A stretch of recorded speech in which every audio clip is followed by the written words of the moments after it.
ఆకివీడులో చూసాం ఆలయానికి సంబంధించి ఏం జరిగింది అన్నట్టు.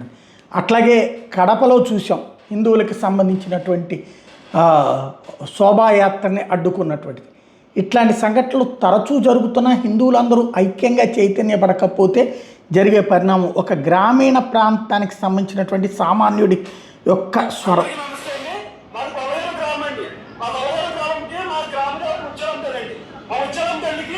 మా ఊరు మా గ్రామానికి 2 చెరువులు ఉన్నాయి. మా తాత ముత్తాతల నుంచి మాకు 2 చెరువులు ఉన్నాయండి.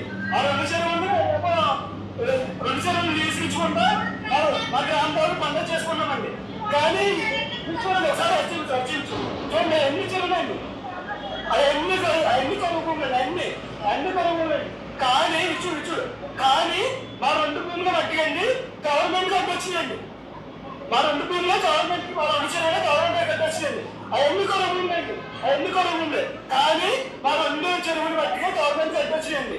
మా గ్రామంలో పండుగ చేసుకోకుండా మా చెరువులు లేకపోతున్నారు. చూడండి, చెరువు ధ్వంసం చేసుకోవాలి వచ్చి తీసుకోండి. మా ఊళ్ళో ఒకసారి మా ఊళ్ళో ఎవరు చదువుకోవాలని పరిస్థితి అండి, ఏమి తెలియదు మా ఊళ్ళోకి. అది ఇన్సిడెంట్ తీసుకుని మా చెరువులో భూమి మొత్తం చేస్తున్నారండి. మా గ్రామ దేవత పండుగ చేసుకున్నామండి. చెరువులు మాకు ఏదో న్యాయం చేస్తారని మేము వీడియో చేస్తున్నామండి.